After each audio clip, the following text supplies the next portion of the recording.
Hi നമസ്കാരം. ഇന്ന് അരി വർക്കിൻ്റെ 3rd ക്ലാസ് ആണ്. കഴിഞ്ഞ 2 ക്ലാസ്സിലെ സ്റ്റിച്ചസ് ഒക്കെ നന്നായിട്ട് പ്രാക്ടീസ് ചെയ്തിട്ടുണ്ടാവുമല്ലോ. അപ്പോൾ ഇന്നത്തെ ക്ലാസ്സിൽ ലോക്ക് സ്റ്റിച്ചാണ് നമ്മൾ പ്രാക്ടീസ് ചെയ്യുന്നത്. ആ പേരിൽ തന്നെയുണ്ട് ആ സ്റ്റിച്ച് എന്താണെന്നുള്ളത്. നമ്മൾ ചെയ്ത ഒരു സ്റ്റിച്ചിനെ ലോക്ക് ചെയ്യാൻ വേണ്ടിയിട്ട് ഒരു സ്റ്റിച്ച് ഇടുക. ലോക്ക് സ്റ്റിച്ച് നമ്മൾ ഇടുന്നത് ഒരു ലൈൻ സ്റ്റാർട്ട് ചെയ്യുമ്പോൾ പിന്നെ ഷാർപ്പ് എഡ്ജസ് വരുന്ന ഡിസൈൻസ് ചെയ്യുമ്പോൾ ഈ 2 സ്ഥലങ്ങളിലാണ് നമ്മൾ ലോക്ക് സ്റ്റിച്ച് ഇട്ട് കൊടുക്കുന്നത്. വീഡിയോ സ്കിപ്പ് ചെയ്യാതെ തന്നെ കാണുക. സ്കിപ്പ് ചെയ്ത് ജസ്റ്റ് ആ ഒരു സ്റ്റിച്ച് മാത്രം കണ്ടിട്ട് പ്രയോജനമില്ല. നിങ്ങൾ സ്കിപ്പ് ചെയ്യുന്ന സമയത്തായിരിക്കും ചെറിയ ചെറിയ ടിപ്സ് കാര്യങ്ങളൊക്കെ പറയുന്നത്. അതുകൊണ്ട് ട്യൂട്ടോറിയൽ വീഡിയോസ് എപ്പോഴും സ്കിപ്പ് ചെയ്യാതെ കണ്ടാൽ മാത്രമേ സംശയമൊന്നുമില്ലാതെ പ്രാക്ടീസ് ചെയ്യാൻ പറ്റത്തുള്ളൂ. അപ്പോൾ ലോക്ക് സ്റ്റിച്ച് എങ്ങനെയാണെന്ന് കാണിച്ചു തരാം. അതിനായിട്ട് നമുക്കൊരു ലൈൻ വരച്ചു കൊടുക്കാം. കഴിഞ്ഞ ക്ലാസ്സിൽ നമ്മൾ ചെയിൻ സ്റ്റിച്ച് ചെയ്തത് ഓർമ്മയുണ്ടല്ലോ. നമ്മൾ ജസ്റ്റ് ത്രെഡ് താഴേന്ന് എടുക്കുക, അത് ഡയറക്റ്റ് ചെയിൻ സ്റ്റിച്ച് ചെയ്ത് പോവായിരുന്നു. ദാ ഇതുപോലെ. പക്ഷേ ഇനിയുള്ള സ്റ്റിച്ചുകൾക്ക് നമുക്ക് സ്റ്റാർട്ടിങ്ങിൽ ഒരു ലോക്ക് സ്റ്റിച്ച് കൊടുത്തതിന് ശേഷം വേണം ചെയിൻ സ്റ്റാർട്ട് ചെയ്യാൻ. ലോക്ക് സ്റ്റിച്ച് ഇട്ടില്ലെങ്കിൽ നമ്മൾ ആ ത്രെഡ് ഫസ്റ്റ് ചെയിനിൽ നന്നായിട്ട് നീഡിലൊന്ന് പിടിച്ചു കഴിഞ്ഞാൽ ആ കെട്ടിങ് മുകളിൽ വരും. ദേ ഇതുപോലെ. സ്റ്റാർട്ടിങ്ങിൽ ഇപ്പം ഫസ്റ്റ് ക്ലാസ് പ്രാക്ടീസ് ചെയ്തപ്പോൾ നിങ്ങൾക്ക് ചിലപ്പോൾ ഇങ്ങനെയുള്ള പ്രോബ്ലംസ് ഒക്കെ ഉണ്ടായിട്ടുണ്ടായിരിക്കും. ഫസ്റ്റ് ക്ലാസ്സിൽ ലോക്ക് സ്റ്റിച്ച് പഠിപ്പിക്കാൻ പറ്റില്ല. അപ്പോൾ അതുകൊണ്ടാണ് നമ്മൾ ഡയറക്റ്റ് ചെയിൻ പഠിച്ചു പോയത്. കാരണം ലോക്ക് സ്റ്റിച്ച് എന്ന് പറയുന്നത് ഒരു കുഞ്ഞു ചെയിൻ സ്റ്റിച്ചാണ്. അപ്പോൾ ഫസ്റ്റ് നമ്മൾ ലോങ് ചെയിൻ തന്നെ പഠിച്ചു വരണ്ടേ. അത് ബിഗിനേഴ്സിന് ഈ ലോക്ക് സ്റ്റിച്ച് ഇടാൻ ബുദ്ധിമുട്ടുള്ളതുകൊണ്ടാണ് ഫസ്റ്റ് ക്ലാസ് നമ്മൾ ലോങ് ആയിട്ടുള്ള ചെയിൻ സ്റ്റിച്ച് തന്നെ പ്രാക്ടീസ് ചെയ്തത്. ലോക്ക് സ്റ്റിച്ച് ഇടാനായിട്ട് നമുക്ക് ഫസ്റ്റ് ചെയിൻ മുകളിലേക്ക് എടുക്കാം. ഏത് ഡയറക്ഷനിലേക്കാണോ നമുക്ക് സ്റ്റിച്ച് ചെയ്യേണ്ടത് അതിൻ്റെ ഓപ്പോസിറ്റ് ഡയറക്ഷനിലാണ് ലോക്ക് സ്റ്റിച്ച് ഇടുന്നത്. ഇപ്പോൾ അതേ നോക്കൂ, ഞാൻ ആ ലൈൻ വരച്ചിട്ടുണ്ടല്ലോ, അതിൻ്റെ ഓപ്പോസിറ്റ് ഡയറക്ഷനിൽ ഒരു കുഞ്ഞ് ചെയിൻ സ്റ്റിച്ച്. ഇനി നമുക്ക് സ്റ്റിച്ച് ചെയ്യേണ്ട ഡയറക്ഷനിലേക്ക് നീഡിലിനെ കൊണ്ടുവന്ന് ചെയിൻ സ്റ്റിച്ച് ചെയ്തു പോവാം. ലാസ്റ്റിൽ എൻഡ് നോട്ട് ഇട്ട് കൊടുക്കുക. ഒന്നുകൂടെ സൂം ചെയ്ത് ഞാൻ കാണിക്കാം. നീഡിലിൻ്റെ പൊസിഷനൊക്കെ ശ്രദ്ധിച്ചോണേ. നമ്മുടെ ഹുക്ക് എപ്പോഴും സ്റ്റിച്ച് ചെയ്യേണ്ട ഭാഗത്തേക്ക് വേണം ഇരിക്കാൻ. ഫസ്റ്റ് ചെയിൻ എടുക്കാം. ഇനി ഓപ്പോസിറ്റ് ഡയറക്ഷനിൽ ചെറിയ ചെയിൻ സ്റ്റിച്ച്. ആ ചെറിയ ചെയിൻ സ്റ്റിച്ചിനെയാണ് ലോക്ക് സ്റ്റിച്ച് എന്ന് പറയുന്നത്. നീഡിൽ മുകളിൽ എത്തിക്കഴിഞ്ഞാൽ നമുക്ക് സ്റ്റിച്ച് ചെയ്യേണ്ട ഡയറക്ഷനിലേക്ക് നീഡിലിനെ കൊണ്ടുവന്ന് ചെയിൻ സ്റ്റിച്ച് കണ്ടിന്യൂ ചെയ്യുക. ലാസ്റ്റിൽ എൻഡ് നോട്ട് ഇട്ട് കൊടുക്കുക. ഇന്ന് മുതൽ വീഡിയോയുടെ ലാസ്റ്റിൽ നിങ്ങൾ പ്രാക്ടീസ് ചെയ്യേണ്ട ഷേപ്സ് ഞാൻ പറയും. അപ്പം ഷേപ്സ് എപ്പോഴും ചെറിയ ചെയിനിൽ പ്രാക്ടീസ് ചെയ്താൽ മതി. നമ്മൾ ഫസ്റ്റ് ക്ലാസ്സിൽ പ്രാക്ടീസ് ചെയ്ത പോലെ 1/2 സെൻറ്റിമീറ്ററിൻ്റെ ഒന്നും ചെയിനല്ല പ്രാക്ടീസ് ചെയ്യേണ്ടത്. ഇതുപോലുള്ള ഷേപ്സ് ഒക്കെ ചെയ്യുമ്പം എപ്പോഴും ഇനിയും തൊട്ട് ചെറിയ ചെയിൻ തന്നെ പ്രാക്ടീസ് ചെയ്ത് പോയിക്കോ. ഇപ്പോൾ ലോക്ക് സ്റ്റിച്ച്, ചെയിന്, എൻഡ് നോട്ട്, ഇത് മൂന്നും മനസ്സിലായിട്ടുണ്ടാവുമല്ലോ. ഇനി ഷേപ്സ് പ്രാക്ടീസ് ചെയ്യാം. ഞാൻ ആദ്യം പറഞ്ഞിരുന്നല്ലോ, ലോക്ക് സ്റ്റിച്ച് നമ്മളെപ്പോഴും ഒരു ചെയിനിൻ്റെ സ്റ്റാർട്ടിങ്ങിലും പിന്നെ ഷാർപ്പ് എഡ്ജസ് വരുമ്പോഴുമാണ് യൂസ് ചെയ്യുന്നത്. അപ്പോൾ ഇതുപോലുള്ള ഷാർപ്പ് എഡ്ജസിൽ എങ്ങനെ സ്റ്റിച്ച് ചെയ്യാമെന്ന് കാണിച്ചു തരാം. എല്ലാ സ്റ്റാർട്ടിങ് ചെയിനിലും നമുക്ക് ലോക്ക് സ്റ്റിച്ചിൻ്റെ ആവശ്യം വരുന്നില്ല. ഇപ്പോൾ സ്റ്റാർട്ടിങ്ങും എൻഡിങ്ങും ഒരേ പോയിന്റിലാണെന്നുണ്ടെങ്കിൽ അവിടെ ലോക്ക് സ്റ്റിച്ച് ഇടാറില്ല. ഡയറക്റ്റ് എൻഡ് നോട്ട് കൊടുക്കുകയോ ചെയ്യുന്നത്. അത് ഞാൻ സ്റ്റിച്ച് ചെയ്യുമ്പോൾ കാണിച്ചു തരാം. ഇപ്പോൾ ഈ പിക്ചർ ശ്രദ്ധിച്ചാൽ അറിയാം, ഇത് മൂന്നും ഓപ്പൺ പിക്ചേഴ്സ് അല്ല, ക്ലോസ്ഡ് പിക്ചേഴ്സാണ്. അതായത് സ്റ്റാർട്ടിംഗ് പോയിൻറ്റും എൻഡ് പോയിൻറ്റും നമുക്ക് ഒരേ സ്ഥലത്തിൽ തന്നെ ഫിനിഷ് ചെയ്യാം. ഈ ഇസഡിൻ്റെ ഒരു ഷേപ്പ് നോക്കിയേ. ഇതിൻ്റെ സ്റ്റാർട്ടിംഗ് പോയിൻ്റ് ഒരു സ്ഥലത്താണ്, എൻഡ് പോയിൻ്റ് മറ്റൊരു സ്ഥലത്താണ്. അപ്പോൾ ഇങ്ങനെയുള്ള ഷേപ്സ് ചെയ്യുമ്പോൾ നമുക്ക് ലോക്ക് സ്റ്റിച്ച് ഇട്ടിട്ടാണ് ചെയിൻ സ്റ്റിച്ച് ചെയ്ത് പോകുന്നത്.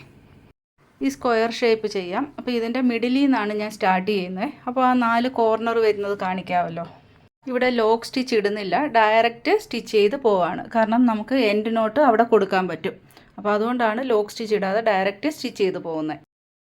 ഇപ്പോൾ ആ കോർണറിലെത്തി. ഇനി നമുക്ക് എങ്ങോട്ടാണോ സ്റ്റിച്ച് ചെയ്യേണ്ടത് അതിൻ്റെ ഓപ്പോസിറ്റിൽ ലോക്ക് സ്റ്റിച്ച് കൊടുക്കുക. നീഡിൽ ടേൺ ചെയ്ത് ചെയിൻ സ്റ്റിച്ച് കണ്ടിന്യൂ ചെയ്യാം. അടുത്ത കോർണർ എത്തി. അപ്പോൾ നമുക്ക് സ്റ്റിച്ച് ചെയ്യേണ്ട ഡയറക്ഷൻ്റെ ഓപ്പോസിറ്റിൽ പഴയ പോലെ തന്നെ ലോക്ക് സ്റ്റിച്ച് കൊടുക്കണം. വീണ്ടും നീഡിൽ ടേൺ ചെയ്ത് സ്റ്റിച്ച് ചെയ്യേണ്ട ഡയറക്ഷനിലേക്ക് ചെയിൻ സ്റ്റിച്ച് ചെയ്തു പോവാം. ഇതുപോലെ കോർണറിൽ നമ്മൾ ലോക്ക് സ്റ്റിച്ച് ചെയ്തില്ല എന്നുണ്ടെങ്കിൽ ആ സ്റ്റിച്ചിൽ കറക്റ്റായിട്ട് ആ പോയിൻ്റ് കിട്ടത്തില്ല. ഞാനതിവിടെ കാണിച്ചു തരാം. ഈ ഒരു ഡയറക്ഷനിലേക്കാണ് നമുക്ക് സ്റ്റിച്ച് ചെയ്യേണ്ടത്. അപ്പോൾ ആ കോർണറിൽ ലോക്ക് സ്റ്റിച്ച് ഇല്ലാതെ ഞാൻ സ്റ്റിച്ച് ചെയ്ത് കാണിക്കാം. കുറച്ചുകൂടെ സൂം ചെയ്യാം. ഇപ്പം നന്നായിട്ട് സ്റ്റിച്ച് കാണാമല്ലോ.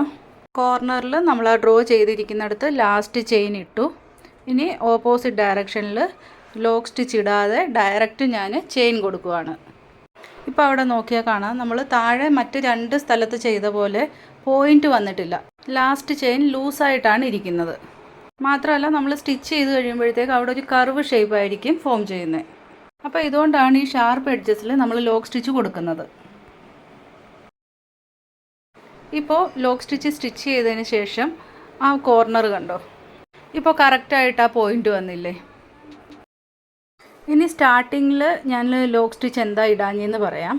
നമ്മുടെ ലാസ്റ്റ് ചെയിൻ കഴിഞ്ഞ് ആ തീരുന്ന ഭാഗം ഉണ്ടല്ലോ, അവിടെ നമ്മൾ ആ ഫസ്റ്റ് എടുത്ത ചെയിൻ്റെ ഉള്ളിൽ തന്നെ നമുക്ക് എൻഡ് നോട്ട് ഇട്ട് ഫിനിഷ് ചെയ്യാം.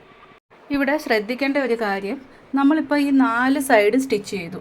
അപ്പോൾ ഈ 4 സൈഡിലേക്കും സ്റ്റിച്ച് ചെയ്യുമ്പം നമ്മുടെ നീഡിലിൻ്റെ ഹുക്കിൻ്റെ പൊസിഷനും 4 സൈഡിലേക്കുമാണ് മൂവ് ചെയ്തുകൊണ്ടിരിക്കുന്നത്.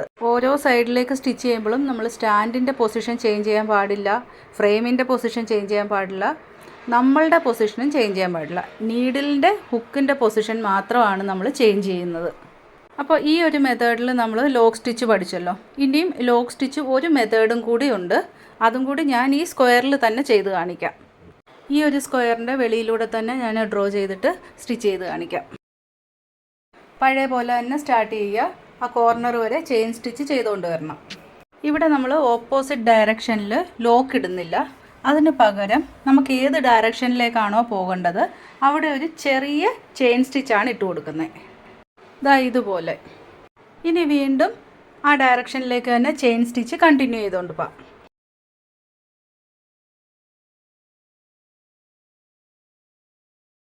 അടുത്ത കോർണർ എത്തി. ഇവിടെ നമുക്ക് ഏത് ഡയറക്ഷനിലേക്കാണോ സ്റ്റിച്ച് ചെയ്യേണ്ടത് ആ ഡയറക്ഷനിൽ തന്നെ ചെറിയൊരു ലോക്ക് സ്റ്റിച്ച്. ഈ മെത്തേഡും മനസ്സിലായി കാണുമല്ലോ. അപ്പം രണ്ടും ഈസി മെത്തേഡാണ്. പക്ഷേ പ്രൊഫഷണൽ മെത്തേഡ് എന്ന് പറയുന്നത് നമ്മൾ ആദ്യം ചെയ്തതാണ്. അതായത് ഓപ്പോസിറ്റ് ഡയറക്ഷനിൽ ലോക്ക് സ്റ്റിച്ച് ഇട്ട് നമുക്ക് സ്റ്റിച്ച് ചെയ്യേണ്ട ഡയറക്ഷനിലേക്ക് പോകുന്നില്ലേ, ആദ്യം നമ്മൾ കാണിച്ച്, അതാണ് ആരി വർക്കിൻ്റെ പ്രൊഫഷണൽ മെത്തേഡ്, കോർണർ സ്റ്റിച്ച് ചെയ്യുന്നത്. ട്രയാങ്കിൾ ഷേപ്പ് ചെയ്യുന്നതും കൂടി ഒന്ന് ശ്രദ്ധിച്ചോ. ഫസ്റ്റ് നമ്മൾ ലോക്ക് സ്റ്റിച്ച് ഇട്ടു, അതിനുശേഷം കോർണറിലേക്ക് എത്തി. കോർണർ വരെ സ്റ്റിച്ച് ചെയ്തിട്ട് നമ്മൾ ഓപ്പോസിറ്റിൽ ചെയിൻ എടുത്തു കഴിഞ്ഞാൽ ഇതുപോലായിരിക്കും കോർണർ ഇരിക്കുന്നത്. നമുക്ക് പോയിൻ്റ് കറക്റ്റായിട്ട് കിട്ടത്തില്ല. അതുകൊണ്ട് കോർണറിൽ ചെറിയൊരു ലോക്ക് സ്റ്റിച്ച് ഇട്ട് കൊടുക്കുക. അതിനുശേഷം ഓപ്പോസിറ്റ് ഡയറക്ഷനിലേക്ക് സ്റ്റിച്ച് ചെയ്ത് വരാം.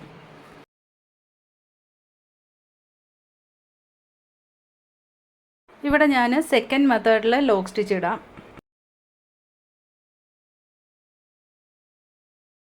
ഇനി ചെയിൻ സ്റ്റിച്ച് ചെയ്ത് നമ്മൾ സ്റ്റാർട്ട് ചെയ്ത പോയിന്റിൽ എൻഡ് നോട്ട് ഇട്ട് ഫിനിഷ് ചെയ്യാം. ഈ ഗോപി ഷേപ്പ് ഇപ്പോൾ പ്രാക്ടീസ് ചെയ്യേണ്ട കേട്ടോ. അപ്പോൾ അതുകൊണ്ടാണ് ഞാൻ അതിൻ്റെ സ്റ്റിച്ചിങ് കാണിക്കാഞ്ഞത്. അടുത്തതായിട്ട് നമുക്ക് ഇസഡ് ഷേപ്പ് ചെയ്യാം. അപ്പം സ്റ്റാർട്ടിങ്ങിൽ ലോക്ക് സ്റ്റിച്ച് ചെയ്യാം. നമ്മൾ തുടക്കത്തിൽ പറഞ്ഞിരുന്നല്ലോ, സ്റ്റാർട്ടിംഗ് പോയിൻറ്റും ഫിനിഷിംഗ് പോയിൻറ്റും ഡിഫറെൻറ്റ് പ്ലേസസ് ആയതുകൊണ്ട് നമുക്കിതിൽ ലോക്ക് സ്റ്റിച്ചിൽ തന്നെ സ്റ്റാർട്ട് ചെയ്യണം. കോർണറിൽ ലോക്ക് സ്റ്റിച്ച് കൊടുത്തിട്ട് ചെയിൻ കണ്ടിന്യൂ ചെയ്ത് പോവാം. കോർണറും കർവും ഒക്കെ കറക്റ്റായിട്ട് നമ്മൾ സ്റ്റിച്ച് ചെയ്താൽ മാത്രമേ നമ്മൾ ചെയ്യുന്ന വർക്കിന് ഒരു ഫിനിഷിംഗ് ഉണ്ടായിരിക്കത്തുള്ളൂ. ഞാൻ ഈ ഡ്രോ ചെയ്യുന്ന ഷേപ്സിലൊക്കെയാണ് നിങ്ങൾ പ്രാക്ടീസ് ചെയ്യേണ്ടത്. ഫസ്റ്റ് 2 ലൈൻസ് പ്രാക്ടീസ് ചെയ്യുക. അതിൽ ലോക്ക് സ്റ്റിച്ചും എൻഡ് നോട്ടും ഉണ്ടായിരിക്കണം. പിന്നെ സ്ക്വയർ, ട്രയാങ്കിൾ, ഇസഡ് ഷേപ്പ്, ഈ ഒരു പാറ്റേൺ കൂടി നിങ്ങൾ ട്രൈ ചെയ്യുക. കാരണം ഇതിൽ ചെയിൻ സ്റ്റിച്ചിൻ്റെ പ്രാക്ടീസും ആവും, അതുപോലെ കോർണർ ലോക്ക് സ്റ്റിച്ചും പ്രാക്ടീസ് ആവും. ഇത്രയും സ്റ്റിച്ച് ചെയ്താൽ തന്നെ നിങ്ങൾക്ക് കോർണർ നല്ലതായിട്ട് പ്രാക്ടീസായി കഴിയും. ഞാനിവിടെ ഫ്രീ ഹാൻഡാണ് ഡ്രോ ചെയ്ത് കാണിച്ചത്. അപ്പോൾ നിങ്ങൾ ചെയ്യുമ്പം സ്കെയിൽ ഉപയോഗിച്ച് തന്നെ ഡ്രോ ചെയ്യണം. അപ്പോൾ ഇനി അടുത്ത ക്ലാസ്സിൽ കാണാം. താങ്ക്